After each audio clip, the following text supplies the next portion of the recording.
And without further ado, I'm very, very happy. It's particularly very special to me that one of our former students is coming back for a Zoom. And I was here when you graduated, Connor, so it's fantastic. Connor O'Brien, 2010, is now at the top of his game covering defense policy for Politico in the area of Congress. So he's spent a decade covering Capitol Hill. Before that, he was working for CQ Roll Call, another big name in reporting on Capitol Hill. He was a student ambassador when he was here. One of our great students, remembered fondly by the staff here in particular. And so, Connor, I am thankful that you joining us today. Neil, thanks for having me. Good to be back, at least virtually. Well, let's dive right into this. You're covering Congress. You're covering mainly defense policy. Today, you have an article on the fact that there are still 5,000 guardsmen at the Capitol, despite bipartisan calls for security to be eased back. What are some of the political factors at play in this current situation? Do you see the military's relationship with Congress changing over the long term? This is an interesting issue. Yeah, this is a very complex thing. I mean, as you know, I know you had an event last month with my friend Matt Fuller where he talked about being at the Capitol on January 6th. I wasn't there, but I know a lot of people who were. And you know, in the wake of that, thousands of guardsmen were flooded to the Capitol area. There's still about 5,000 of them there to provide security against what they believe to be some ongoing threats against the building. But we're starting to see some cracks in that. We're starting to see some increased criticism of the heavy security presence there. So yesterday, the story that I wrote was actually it was top Republican, top Democrat, Adam Smith, the chairman of the House Armed Services Committee, and top Republican on the committee, Mike Rogers, who's a conservative Republican from Alabama, saying there needs to, we need to do a real assessment of the security situation in the Capitol, and it's time that the Guard needs to go home. There's been you hear that from both parties. Earlier in the week, Mitch McConnell was critical of the increased Guard presence, the fencing around the Capitol complex that some want to make permanent or have like an ability to roll up, roll down according to the security threat. There's a lot of talk about early in March there potentially being another threat against the Capitol because there's a QAnon conspiracy theory that early March, the original constitutional inauguration date, would be the date that Donald Trump actually became president again. There didn't really, there was not really much of a showing there. And so you're starting to see these calls for the Guard to go home, for there to be kind of this kind of grappling with the security there. And, it's discouraging as someone who I have not worked there consistently since the pandemic started. I would normally be working out of the press gallery in the Capitol with a lot of other reporters. I haven't been there since this was kind of rolled out, but it's really discouraging to see as someone who that's where you work. That's kind of the home away from home. Spend a lot of days and nights there. So what we saw is the Guard mission has been extended another couple months into May. A couple thousand are going to remain there, but this is going to be a continuing issue. The concern from people who, from members of Congress who are keyed in on military issues, is this is going to be an issue of readiness for the Guard. Are they capable of doing the mission if we have this extended deployment of thousands of troops for months? President Biden is deploying Guard to help vaccinate Americans right now. That's another key mission. Disaster response. They do a lot of things, and the cost is going to pile up, is what they're warning. And the readiness, the mission readiness, could go down. So it's going to be something that we're going to want to watch out for in the coming, weeks and months. Is there increasing pressure? Do they go home early? Do they find some kind of medium there? That's kind of where we are. So that gets to the point where usually a reporter would walk around Capitol Hill. You bump into Mike Rogers. You're able to sort of talk to him face to face. With COVID and now with the situation with the guard and the lockdown, that's changed. How hard is your job compared to when you first landed on Capitol Hill? Yeah, well, and this is where I got to give a big pat on the back to my colleagues, because the Capitol Hill press corps has worked so well together to keep the situation safe for people, make it so people don't have to unnecessarily go up there, and put their health at risk. A lot of members have caught COVID. Some members of the press have as well. And that's certainly a risk. I've been up there a few times, during this, and what I like to do is, or what I've done in these cases is, I made sure it was an unseasonably warm day. I waited kind of on the plaza on the east front of the Capitol, where a lot of House members usually come out after they vote to go back to their offices, and that's how I worked my job. But you're right. In normal times, we'd be waiting in the hallways, big scrums of reporters around one particular member of Congress that is making news that day, or is a swing vote on a bill, something like that. But, a thing that the Capitol Hill press corps has done very well is they've created this pool where, only a certain number of people are kind of there. You can go up if you need something, but what this pool does is when, they capture a lawmaker on tape, about some issue of the day, they'll send it out to this listserv so people have that information. People don't have to feel like they need to be up there for that. But it is still limiting. You don't have that ready access. The reason covering Congress is so great is it's not like you can't just walk around the White House. You can't just walk around various government departments. You can kind of do that with the Pentagon actually a little bit, but you don't have the kind of access to the influential people that you would in Congress. And so it's been relying on a lot of sources. It's been a team effort.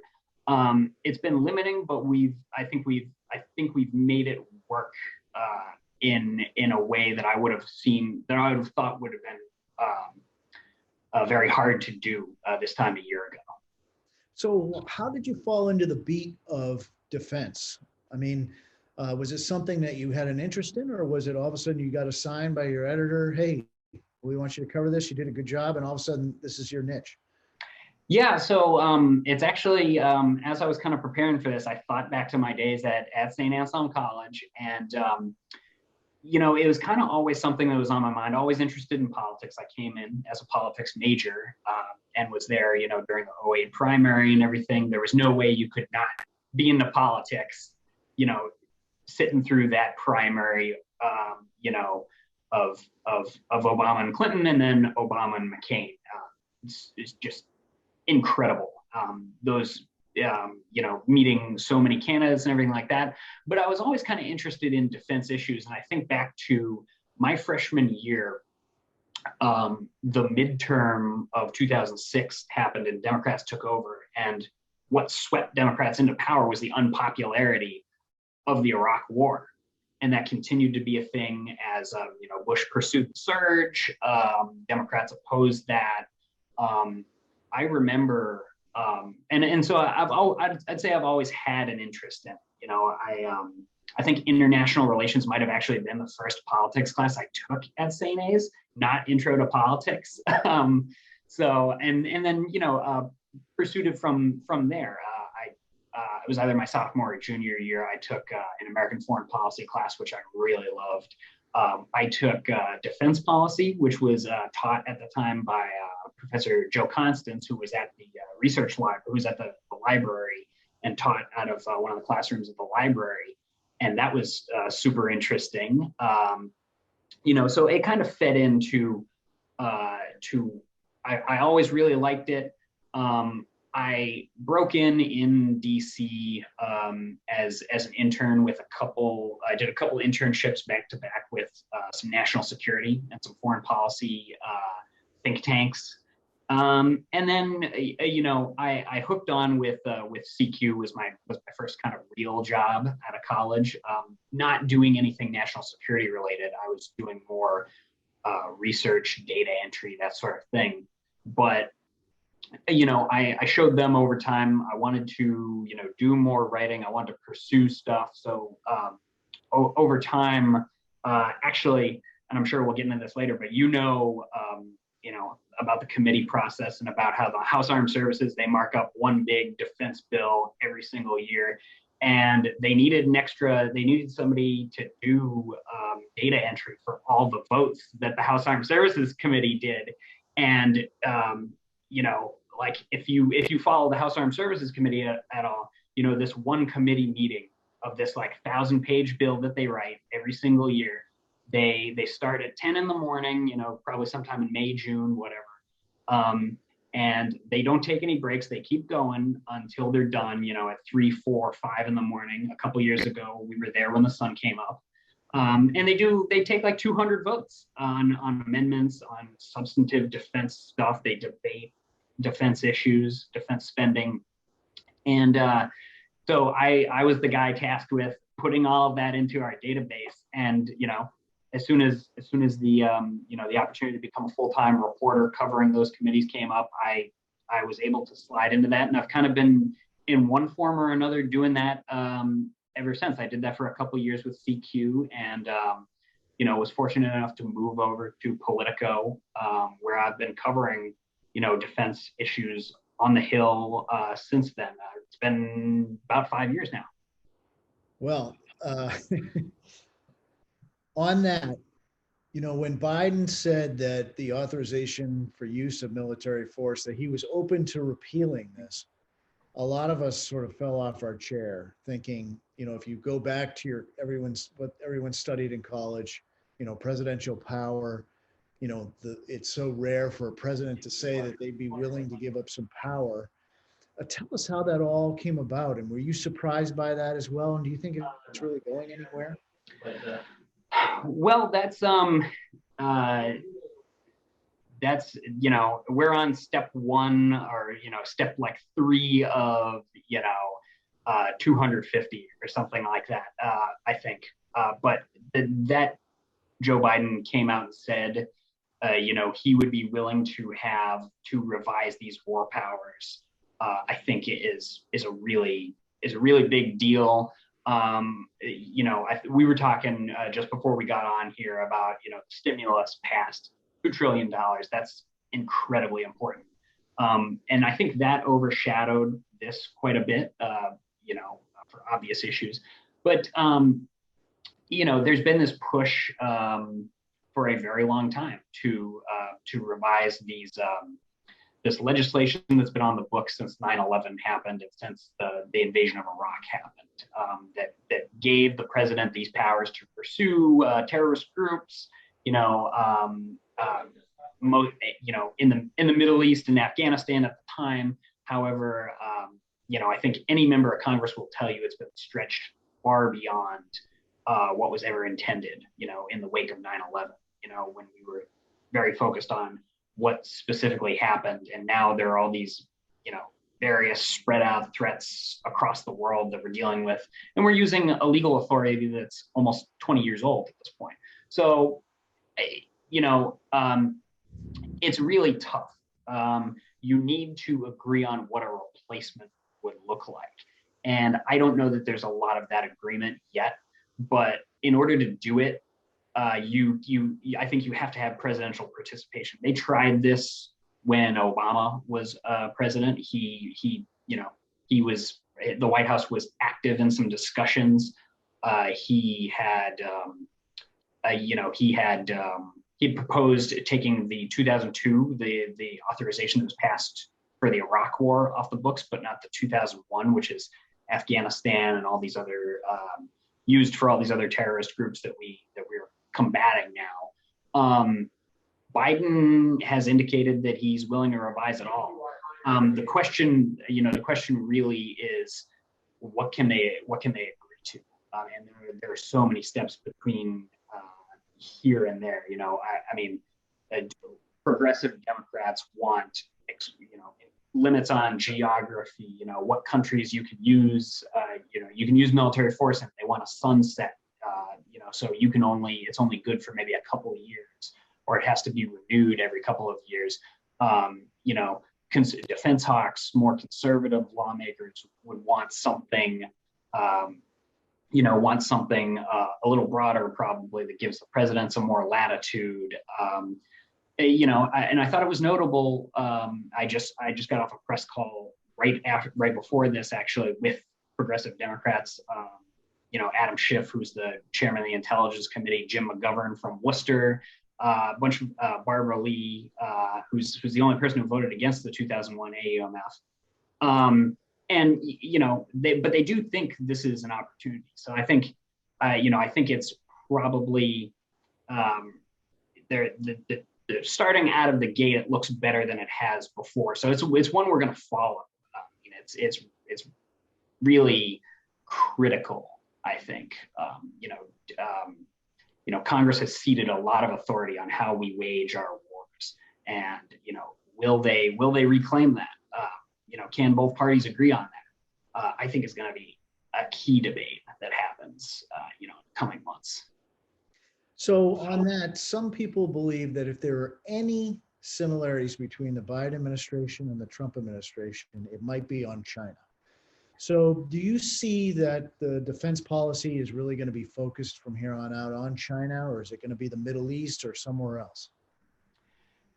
Yeah, I do think that's a big similarity. Is you've had a lot of tough talk early on when it comes to China. A couple of hearings I covered this week where the commander of U.S. Pacific Command, U.S. forces in the Pacific, came up and it was basically pitching lawmakers on this budget request that he made for about $5 billion for the coming year to basically build up our forces in the Pacific to deter China. That's one that's got a lot of agreement, from both parties. I think you're right, though. The question is how much do you get pulled back in by the conflicts in the Middle East, by Afghanistan, which the president has to make a decision whether we're going to withdraw completely by May, and it doesn't appear that that's what's going to happen. But the thing is, you have so many competing issues, you have so many competing resources, you have a lot of opinions about what should be done with I don't want to say the little money we have, because the defense budget is over $700 billion, but it's expected to be flat. And, we're probably not going to be doing things like taking troops out of Europe. We're probably not, for the moment, going to be withdrawing from Afghanistan.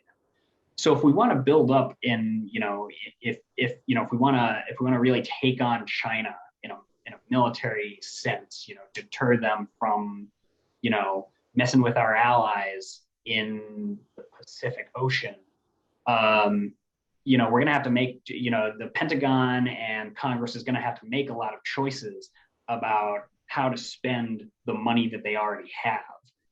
Do you cut elsewhere? Do you cut these big weapons systems that cost a lot of money? And that's where Congress comes in, because they have a lot of parochial interests in this, even though they like the idea of taking on China. I got a great question submitted by a faculty member.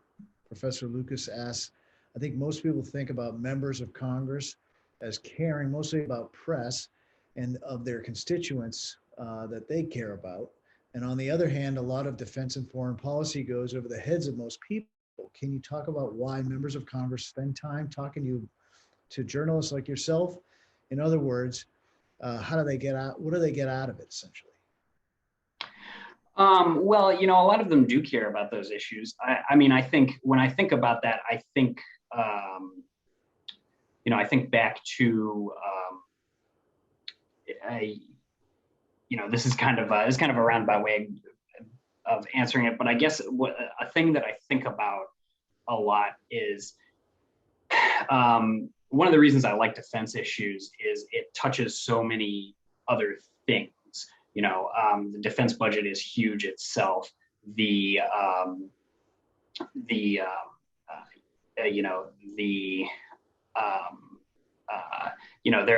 there's so many policy issues that it touches: healthcare, education. We talked about race, gender, and extremism. Those are issues in broader society the military is grappling with. But defense, it has broad support in Congress for a number of reasons, and I think a big one is that it does touch a lot of people's districts and home states. I think about some of the major weapons that are being built. We were talking a lot about this week about the F-35 fighter, which is the only new fighter that the Pentagon buys anymore. It's built by Lockheed Martin in Texas, but when you spread out the supply chain, it's like 47 states that help build that thing.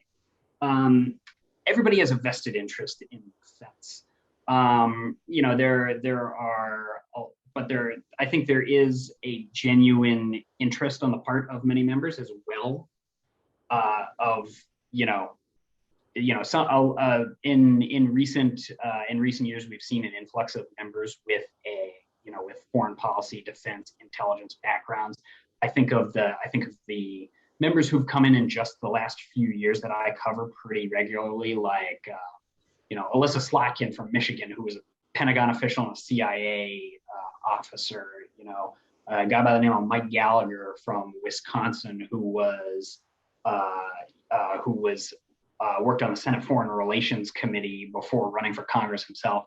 Guy by the name of Tom Malinowski from New Jersey, who worked for the State Department before running for Congress, a Democrat. On both sides of the aisle.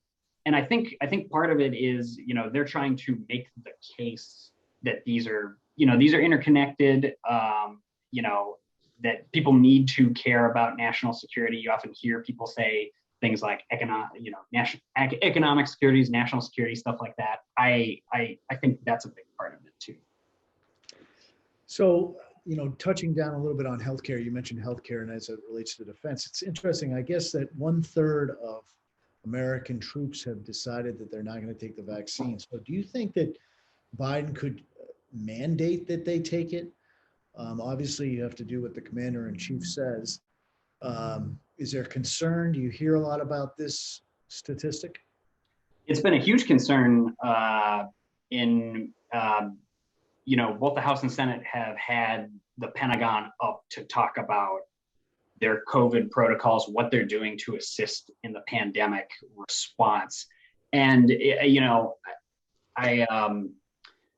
big concern for Republicans and Democrats was the level of vaccination. The Pentagon had been hesitant to give that figure out from the briefing room, and it came out in one of these hearings that they said was a 2/3 acceptance rate. That means that a third, does not appear to be taking it.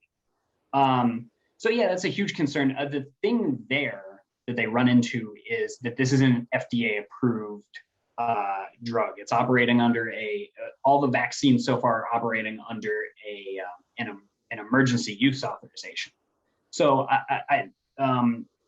there's a lot of this has been a big discussion, but the basic thing is, if it's under this emergency use authorization, you pretty much can't make people take it.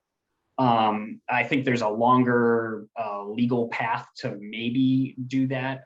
I'm not well versed in all the law surrounding this, but basically they can't mandate it at present because it's under this emergency use. But you are starting to see this push to get troops vaccinated, and as a matter of military readiness. They don't want to deploy people necessarily who haven't been vaccinated. They can't stop that, obviously, but you want people who are doing doing these missions. You want them to be healthy. So that's you've seen that effort from the Secretary of Defense, Lloyd Austin, from others to try to work at this problem, but it's one that's been really concerning. And I think members of Congress are going to have a lot of questions about it going forward as it becomes more widely available. And speaking of the Secretary Austin, he required a waiver from the National Security Act of 1947, and so did General Mattis. Are we going to start to see that maybe they have waivers every single time or alter the act in any way? It just seems sort of ridiculous that the last two had to get these waivers. And is there any discussion about that? Yeah, well, there's a it's interesting. So I remember when we were talking about Mike Rogers, who's a Republican who is the top Republican on the House Armed Services Committee. His justification, a lot of Republicans didn't support the waiver for Secretary Austin, in part because they thought that the process was rushed. There was going to be a public hearing in front of the House, which is not a normal thing that the House does with a cabinet nominee. But you were talking about the waiver. There's a law that says, basically if you're a retired general, retired admiral, you have to be out of the military for 7 years before you can become Secretary of Defense. And that was the case with Jim Mattis too, under Trump. And both of them had only been out for 3 or 4 years. Congress passed both of those. But the justification I heard from one top Republican was, one for us, one for them. That sounds fair. I think there is a lot of concern that of what this could mean for civilian control of the military. There were some of these hearings are really great because they bring in experts to just give their kind of unvarnished view of the issues, no spin, pro anti-administration or pro anti any nominee, just kind of what they see as the consequence of these laws and of granting these waivers. And people say, it's a very common concern is that this is going to be the norm, that what's to stop the next president from naming another 4-star general or admiral to who got out of uniform a couple of years ago to be the Secretary of Defense. And I think there are going to be some serious discussions of should the length, should it be 7 years, should it be maybe 10, should it be knock it down to 5, should it even exist at all if Congress is just going to waive it every single time. So I think that's going to be an important thing. I think people are worried about, after 4 years of Trump, the politicization of the military. But beyond that, I think a more important issue is not just, what a person's background is, but who do they surround themselves with once they get into the Pentagon. What we saw with Jim Mattis was he surrounded himself with a lot of people that he served with, when he was commander of U.S. forces in the Middle East, when he was in other positions in the Marine Corps. His chief of staff was a Navy admiral that he served with, and other things like that. And do they have respect for the senior civilian positions in the Pentagon?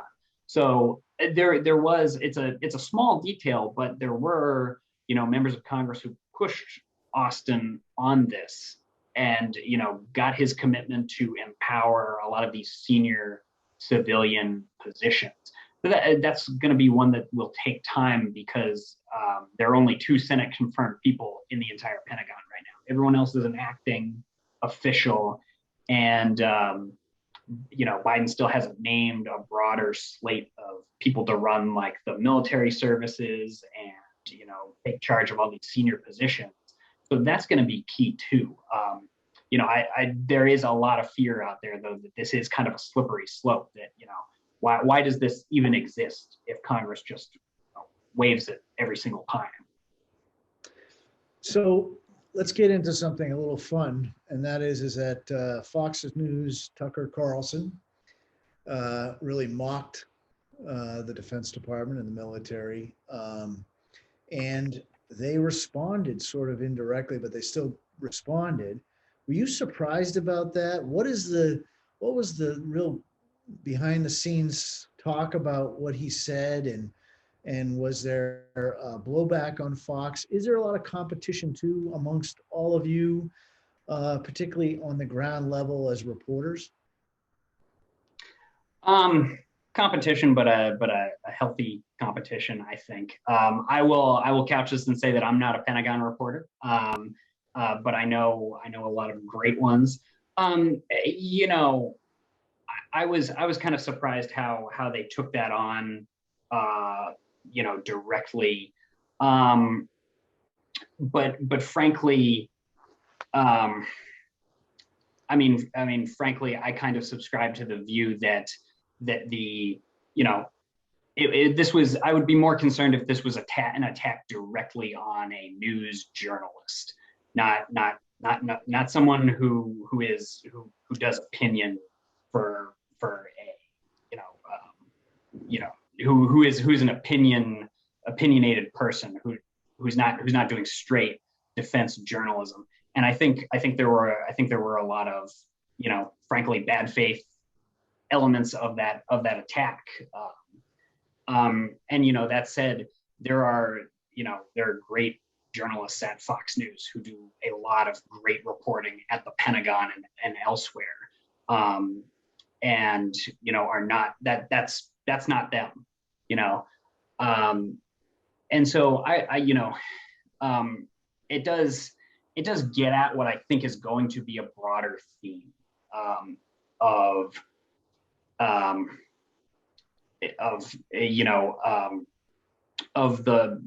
the right kind of attacking not just the Pentagon, but initiatives as part of like as part of like a culture war attack. This was a big Trump thing, was culture wars, was taking on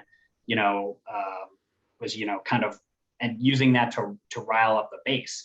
And I think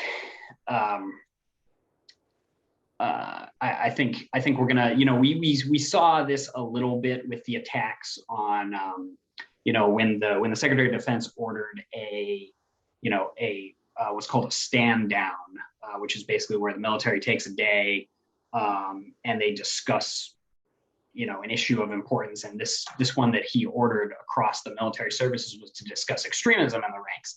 And it was being attacked as a political like a political cleansing, like a political litmus test in the ranks.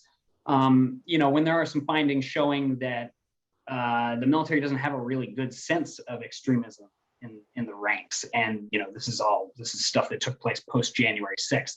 So I think it's kind of a broader thing that you're going to see as kind of this culture wars narrative, that's been going on for a number of years, and I think that's what it is part of. Do you think they were surprised by the fact that many of the people involved with that 1/6 incident, an insurrection, were former military, and that there was a lot of extremism? Do you think they were caught off guard by it? I think that's a possibility. I think they, from what Pentagon officials have said, I don't, it doesn't seem like that is necessarily something they've got a great handle on at the moment. And so, I'll be interested to see how this, how these discussions go, how they're received in the force, like what the feedback is. But I think too, they're going to be a great many of these personnel issues, if I can just probably just put it that way, that come up this year, both from the Pentagon and on Capitol Hill, an increasing, a big thing in the wake of Black Lives Matter protests and of George Floyd's killing was, you know, was that the military has had to grapple with you know, with race, you know, with a lack of diversity in its officer corps. You know, there was a new there's now a new chief of staff of the Air Force, General C.Q. Brown, who is the first military chief of staff who's Black. He's the first African American member of the Joint Chiefs since Colin Powell in the early '90s. And you know, he was, you know, when he was confirmed and took the job, he was very frank about you know, being one of the only people of color in his fighter squadron, in, you know, in his various, you know, outfits as an officer. That's very clearly something that they're going to have to grapple with. Another thing that that is going to be that's going to be discussed in addition to extremism, I think, is going to be, you know, sexual assault in the ranks of the military. You know, many members of Congress have made clear that if they don't see the progress that they want, you know, the military has kind of said they're on this for years, and the numbers don't reflect that they've done a great job at combating that issue. And a lot of members of Congress have warned that, you know, they're not gonna, you know, they might vote to do something as drastic as taking the military chain of command out of the decisions to prosecute those kinds of crimes. You know, I think those are all going to be big issues going forward, you know, the next, you know, this year and in the coming years, probably. So going back a little bit on ethics, you know, how important do you think it is at this point that we have ethical journalism, and how were our Anselmian traditions and the Benedictine teachings here helped you through your reporting? But I also want you to sort of hit on, you know, I think of you, I remember you fondly, and I think of you on the quad with your diploma in your hand. And if you could go back and think about that period of time, did you realize this would be your passion and this would be what you were really, really good at? Did you think that you would get where you are today?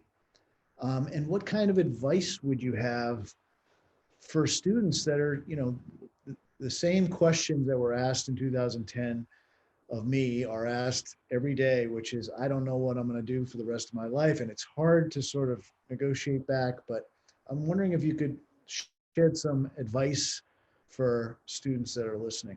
Mm-hmm. Well, looking back, the short answer is no. I don't quite think I knew I'd be here. I think when I was in college, I think maybe like really early on, I thought I wanted to go to law school, and then I realized no, I didn't want to do that. You know, what allowed me to kind of taking the first part of your question, you know, ethics. I mean, there's no doubt that ethics is important in any field, but it's especially important in our field of journalism, because you don't, you know, you're trying to get at the truth ultimately, you know, and you need to have that trust with, you know, with your audience, with your reader, that is what you are doing. You know, we can't always, we can't always be, you know, we can't, you know, not everyone is going to be pleased at what you read. You have to tell inconvenient truths. It doesn't, you know, you don't, you know, you can't pull punches and, you know, gloss over things. You know, you have to be, you have to acknowledge that. But at the end of the day, you're seeking out the truth, and I think that's incredibly important. What I would, you know, what I would say, you know, I think the things that helped me, you know, I think part of being part of a great liberal arts education is how well-rounded it is, and I think that's kind of what I took into doing this job. Is it's about being it's about being a good writer, but it's also about being able to figure out the context of things, figure out how to put facts into context and ask the tough questions. No, most importantly, what are the right questions to ask? And so I credit, I credit my education at St. A's with a lot of that. What about your senior thesis? Having to defend it, that must have been, spring training for you in your job today. Yes, and I will say, I have no desire to reread my senior thesis, because I do not want to know I don't want to quite revisit that, but I do remember I wrote it on like unmanned weapons systems, which I feel vindicated by, because that's now a huge thing that was kind of on the forefront at the time. But yes, that running that gauntlet was, the rigor of the research. You start that semester. I forget what the length requirement was. I want to say it was like 40, 50 pages or something. You see that and you think, oh my God, I'm never going to graduate. But you put the work in. You develop. Professor Lucas was my thesis advisor, and whipped me into shape on that one. And you develop the idea, you develop the argument, you do the research, you put it through the ringer, and then you have to stand up for your for what you wrote.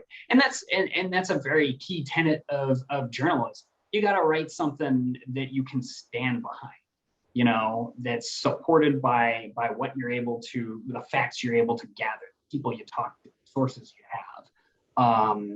It was a very valuable experience, to say the least. And so, and I credit that, being able to write, is a very transferable skill. I think that was a very valuable part of, the breadth of my classes at St. A's. It being in journalism, you're writing, you're trying to distill the key point with imperfect facts a lot of the time, but you're trying to figure out what's really going on and say it in a manner that anybody can read. You're not just writing it for some guy in a back office at the Pentagon or on Capitol Hill who sees an acronym and they automatically know what you're talking about. You're trying to do this in a way that people understand. So I think all of that is quite valuable. Well, Connor, I think we have time for one last question, so I'm going to read this. This was submitted. You once tweeted back in 2017, and I'll quote your tweet: 2025, Senator Kid Rock proposes a repeal of the 2001 AUMF to rein in the war powers of President Dwayne Johnson. That's The Rock, by the way. And so the questioner says, would you stand by that statement? Well, maybe it may take longer to repeal the 2001 AUMF. Well, we'll see. I don't know. I believe the President Dwayne Johnson part more than I believe the Senator Kid Rock part, because he flirted with the idea of running in Michigan. But we'll see. I think could be Dwayne Johnson may have a future in politics yet. I mean, if he runs out of Fast and Furious movies to make, That would not surprise me, being here in the center of political presidential. And if he comes to the NHIOP, ask him the tough questions. Ask him about the AUMF. Well, this has been great, Connor. Again, it's really wonderful to be interviewing a student that graduated when I was here. and it just comes full circle. I think this is really beneficial, particularly the part on the senior thesis, which I'm glad that we recorded because we're going to play that for our seniors here. And we just want to thank you for taking the time today. And this is a wonderful place, as we all know. St. Anselm College and this community are great, and we welcome you back as many times as you can get here. And we're very proud of your accomplishments, and we look forward to reading you in the future. Thanks for having me.